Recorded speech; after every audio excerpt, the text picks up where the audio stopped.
Welcome to the program. I'm your host, Neil Howard, here on Health Professional Radio. Thanks so much for joining. I'm going to be speaking with Vlado Bosanac this morning, Chairman and CEO of Advanced Human Imaging. He's joining us here on the program to talk about the company's smartphone, body, and facial scanning technology that was proven in the fitness industries. Well, they're now applying this technology to health insurance, telehealth, and employee health partnerships as a diagnostic tool. Welcome to Health Professional Radio, Mr. Bosanac. Thank you. Thank you. Pleasure to be here. Give our listeners a bit of your background, and then let's talk about what it is that Advanced Human Imaging does. Absolute pleasure. So my background in actual fact is investment banking. I spent the last 30 years involved in deal origination, funding, and assisting companies in liquidity events. And the Advanced Human Imaging technology was a brainchild of mine after some other technology I'd seen back in 2013 that was working with professional athletes and injury prevention by video recording them and transforming that into avatars to show them their form and what was causing injury and how to deal with their form to correct that. When I saw this, I was quite interested and intrigued by the way they could create that person's image in a very unique, structured 3D animation that really demonstrated the person's shape and size. It didn't give you the dimensional characteristics of what our technology does today, but in itself I thought it was a fantastic starting point for an idea at the time that I had around being able to fit clothing online. So we've actually come a long way since then to what we do today, but that was the inception back some 8 years ago now, which is now called Advanced Human Imaging. You've got this smartphone-based human scanning technology. Yeah, so those of us, we all have a mobile phone, and it's the obvious, if you like, point of entry to consumers because we walk around with these things every day.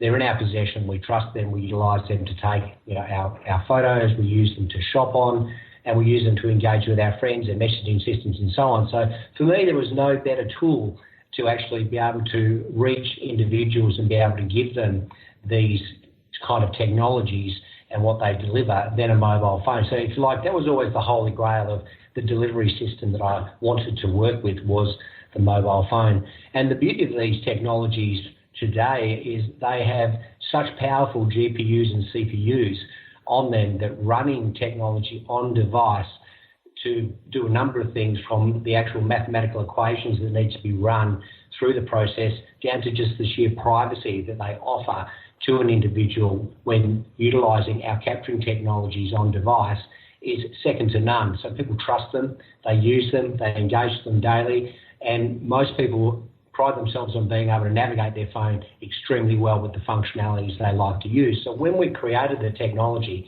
there was always a vision to bring it down into a mobile phone so it could be used on an individual case-by-case basis. So what we've done is, if you like, enhanced the camera capturing system on the phone to run a number of algorithms in the background on the GPU that then run models over the individual if we're doing the face scan, for instance, we're looking at transdermal imaging, which is the blood flow in the face. And from that, we're able to detect a number of vital signs around blood pressure, heart rate, respiratory rate, irregular heart rate, stress levels, and so on. And that is all fed into the phone via this transdermal imaging of the blood flow within the face. The body scan, a little bit more complex.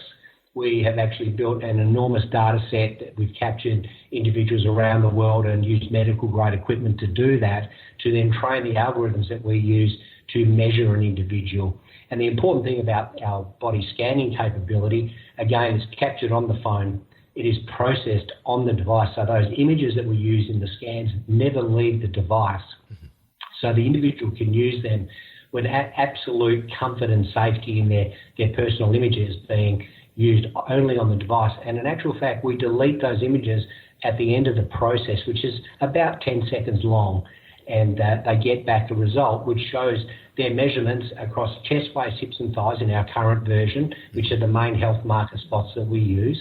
And with that, we also dimension across 12,000 other data points. So we're able to retrieve a massive amount of data for them, whether they're looking for a personal shopping experience or wanting to know what their risk calculations are around chronic diseases such as obesity and type 2 diabetes, cardiovascular disease and so on. Is there an AI component to this technology? Absolutely. Obviously, AI is a huge part of this. It is a machine learning model that we have built that runs these algorithms. So the beauty of the technology is it is really individualised. So when people utilise the technology, we actually give them direction on how to use it properly. So the technology learns them on the device, and it gets into understanding that individual and all of those matrix of them.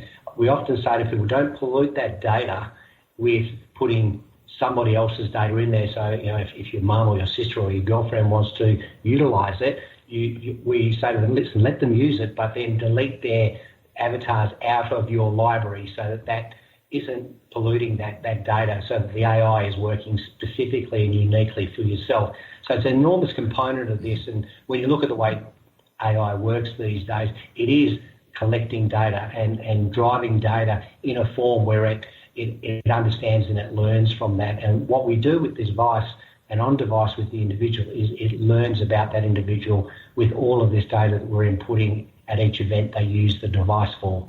So how does this technology redefine remote medical consultations and insurance assessments?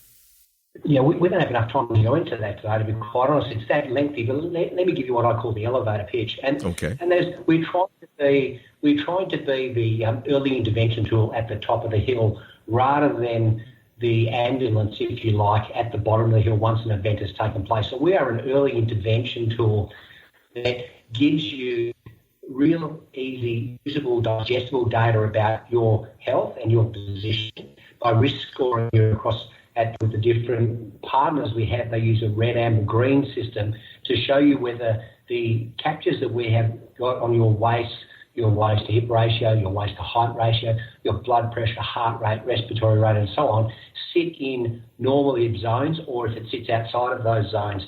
And the important part of how we, if you like, decide what those zones are is it's age-old science that has been run around the world by the smart guys, the scientists who have worked out what are the markers for chronic disease around maximum waistline before you go into an obesity level where that would present a risk for you and your health. So what we do is we've built in the World Health Organisation's measurements, the International Diabetes Federation's measurements, and a number of other global institutions that have already done the science, if you like. All we've done with our tool is created a capturing capability of those predetermined markers and, if you like, the relevant ratios that work for and against you, and we deliver that back to you via the device. So it's important to note we didn't do the decades of research that has been done by the doctors and the scientists to prove that these are the markers. What we have done is keep the tool to be able to detect those. So if you like, we're an early intervention warning system where we give people a risk matrix on where they sit at a single point in time, and then with regular use we can show them their trajectory and if they're heading in the wrong direction, so they should pull back or they should see a care provider or their doctor to get some sort of direction on what they should do to control their health. Is healthcare and healthcare-related organizations the only industry that this technology can be used in? Actually, it's far broader. We've got, at this time, partnerships with professional athletes that have their own fitness apps. We're working with weight loss companies. We're working with diabetes prevention organisations. We're working with carers, hospitals, platforms that merely book your doctor's appointment. We're working with those sort of platforms too. Telehealth platforms that have doctors that want to actually do a consultation with you, and we're able to provide remotely the diagnostics that a doctor would ask for or do if you were sitting in his clinic having those checks with him, where he would take your blood pressure, your weight, your heart rate and respiratory rate. These are the things he would look at. In addition to that, we're able to give him what's called central adiposity, which is the amount of fat you carry around your central core of your body, which is the risky fat that sits around the vital organs, which creates all these different diseases that are due to lifestyle most of the time. So what we do is we remotely give that capability to the carer, the doctor or the care provider to be able to make some good decisions around how they will take care of you with remote information at hand. Where can our listeners go and get some more information about advanced human imaging online? So the easiest place to go would be our website, which is www.advancedhumanimaging.com, and everything is there, including our research papers and validation studies that show that the technology has the capabilities from independent sources that we put into all of our information. Well, I appreciate you joining us here on the program. Thank you very much. Absolute pleasure. Thank you.